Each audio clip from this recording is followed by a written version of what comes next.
Hello दोस्तों, स्वागत है आप सभी का education beat SKC YouTube channel पे। चलिए आइए आज हम आप लोगों को डिविजिबिलिटी यानी कि विभाज्यता का नियम, यानी कि कोई भी संख्या जो दिया गया है वो कि 2 से विभाज्य है कि नहीं, 3 से विभाज्य है कि नहीं, 4 से विभाज्य है कि नहीं, या किसी संख्या से विभाज्य है कि नहीं, उसका नियम बताने जा रहे हैं। अब हमें चेक करना है 2 से विभाज्यता का नियम क्या होता है। यदि कोई संख्या के अंत में 0, 2, 4, 6, 8 लगा हो तो वो संख्या 2 से विभाज्य होगा।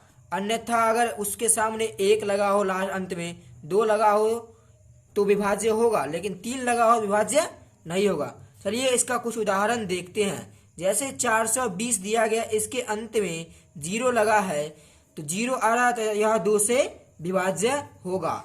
जैसे 419 है, 419 के लास्ट में क्या आ रहा है 9, तो 9 आ रहा है तो ये 2 से विभाज्य नहीं होगा। अगर अंत में 0, 2, 4, 6, 8 यानी कि ये 5 अंकों में से कोई आएगा तो वो 2 से विभाज्य होगा, अन्यथा नहीं होगा।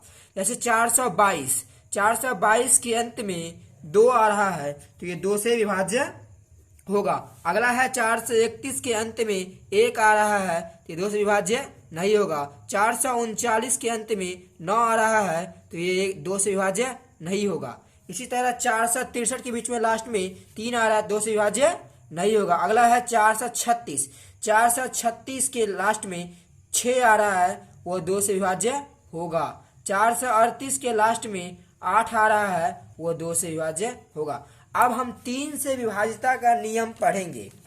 3 से विभाज्यता का नियम, संख्या के अंकों का योग अगर 3 से विभाज्य है तो वह संख्या भी 3 से विभाज्य होगा। 3 से विभाज्यता का नियम चेक करने के लिए उस संख्या के सभी अंकों को जोड़ेंगे। अगर वो अंकों का योग जो है 3 से विभाजित होगा तो वो संख्या भी 3 से विभाजित होगी। जैसे हम देखते हैं उदाहरण में 347, इसके अंकों को जोड़ेंगे, 3 और 4 7 हो जाएगा। अगला अंक है 7, 7 7 14 हो जाएगा। 14 जो है 3 से विभाज्य नहीं है तो यह संख्या भी 3 से विभाज्य नहीं होगा। अगला है 412 के अंकों का योग 4 1 5 5 2 7, 7 जो है 3 से विभाज्य नहीं है तो ये संख्या भी 3 से विभाज्य नहीं होगा। अगला है 719 के अंकों का योग 7 1 8 8 9 17, 17 के अंकों का योग 3 से विभाज्य नहीं, 17 जो है 3 से विभाज्य नहीं होता है तो 719 भी 3 से विभाज्य नहीं होगा। अगला है 231, 3 2 5 1 6, 6 जो है 3 से विभाज्य है, अतः ये संख्या भी 3 से विभाज्य होगा। 3 से विभाज्यता का नियम क्या होता है, संख्या के अंकों का जो योग है अगर 3 से विभाजित है तो संख्या भी 3 से विभाजित होगा, अन्यथा वह संख्या 3 से विभाजित नहीं होगा। चलिए अब 4 से विभाज्यता का नियम देखते हैं। आशा करता हूं आप लोग 3 से विभाज्यता का नियम सही से समझ गए होंगे। अगर नहीं समझे हैं तो वीडियो को रिपीट कर फिर से देख ले। 4 से विभाज्यता का नियम, संख्या के अंतिम 2 अंक, जैसे कोई संख्या दिया गया उसका अंतिम 2 अंक अगर 4 से विभाजित हो जाएगा तो वो संख्या भी पूरे 4 से विभाजित होगा। जैसे यहाँ दिया गया है 7248, इसका अंतिम 2 अंक है 48, 48 4 से विभाजित है तो ये संख्या भी 4 से विभाजित होगा। जैसे 9435 दिया गया है, इसके अंतिम 2 अंक 35 है, यानी 35 है, जो कि 4 से विभाजित नहीं है, ये संख्या भी 4 से विभाजित नहीं होगा। अगला देखते हैं 7632 जो है उसके लास्ट के 2 अंक है 32, जो कि 4 से विभाजित है तो ये संख्या भी 4 से विभाजित होगा। अगला है 4744, इसके अंतिम 2 अंक है 44, जो कि 4 से विभाजित है तो ये संख्या भी 4 से विभाजित होगा। चलिए आशा करता हूँ 4 से विभाज्यता का नियम आप लोग समझ चुके होंगे। चलिए अब अगर आगे देखते हैं 5 से विभाज्यता का नियम। 5 से विभाज्यता का नियम, संख्या के अंत में 0 5 लगा हो तो वह संख्या 5 से विभाज्य होगा। यदि किसी संख्या के अंत में, यानी उसका जो अंतिम डिजिट होगा वो 0 या 5 होगा तो वह 5 से डिविजिबल यानी विभाज्य होगा, अन्यथा नहीं होगा। जैसे एग्जाम्पल में हम लोग देखते हैं 5470, इसके अंतिम का अंक 0 है तो यह संख्या 5 से विभाज्य होगा। फिर अगला है 5475, इसके अंतिम का अंक 5 है तो यह 5 से विभाज्य होगा। 5 से विभाज्य होने के लिए उसके अंतिम का योग 0 या 5 होना चाहिए।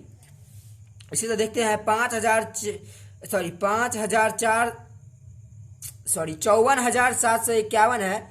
54,751 के यहाँ अंतिम अंक 1 है, तो अंतिम अंक 1 है तो यह 0 या 5 में से नहीं है, तो ये संख्या 5 से विभाज्य नहीं होगा। अगला है 54,755, इसका अंतिम का योग अंक 5 है, तो ये संख्या 5 से विभाज्य होगा। अब चेक करते हैं, चलिए आइए 6 से विभाज्यता का नियम पढ़ते हैं। 6 से विभाज्यता का नियम, जो संख्या 2 तथा 3 दोनों से विभाज्य होगा, यानी कि उसका 6 से विभाज्यता के 2 शर्तें होती है कि वो संख्या 2 से विभाजित होना चाहिए तथा 3 से भी विभाजित होना चाहिए, तो संख्या 6 से भी विभाजित होगा। जैसे देखते हैं 47,322, इसके अंतिम का अंक 2 है, तो ये 2 से विभाज्य है। अब चेक करेंगे कि 3 से विभाज्य है कि नहीं। तो 7 4 11, 11 3 14, 2 16, 2 18, 18 हुआ, तो 18 जो है 3 से विभाज्य है कि नहीं है। 18 3 से विभाज्य आता है, ये संख्या 2 से विभाज्य है तथा 3 से ही विभाज्य है, तो ये संख्या पूरा 6 से विभाज्य होगा। अगला है 480, 480 के अंतिम का अंक 0 है, तो यह संख्या 2 से विभाज्य है तथा इस संख्या का जोड़ेंगे तो 4 8 12, 4 8 12, तो 12 हुआ, तो 12 भी 3 से विभाज्य है, 12 3 से विभाज्य है, तो ये संख्या भी 3 से विभाज्य होगा। अतः यह संख्या 2 तथा 3 दोनों से विभाज्य है, तो ये संख्या 6 से विभाज्य होगा। अगला है 470, 470 के अंतिम का अंक 0 है, जो ये साबित करता है कि 2 से विभाज्य है। अगला अगर हम 3 से विभाजित है, इसका चेक करेंगे 7 4 11, 11 प्लस 0 11 होगा, 11 3 से विभाज्य नहीं है, तो 470 6 से विभाज्य नहीं होगा, क्योंकि ये 2 से विभाज्य है किंतु 3 से विभाज्य नहीं है। शर्त क्या बोल रहा है कि ये 2 से विभाज्य होना चाहिए तथा 3 से विभाज्य होना चाहिए, लेकिन यह केवल 2 से विभाज्य है। अगला आप लोग 4710 का देखिएगा। इसी का नेक्स्ट वीडियो में हम आपको 8 से 9 से 7 से 8 से 9 से 10 से 11 से विभाज्यता का नियम बताएंगे। ऐसे ही मजेदार वीडियो देखने के लिए हमारे चैनल को सब्सक्राइब करें, लाइक कमेंट एंड शेयर।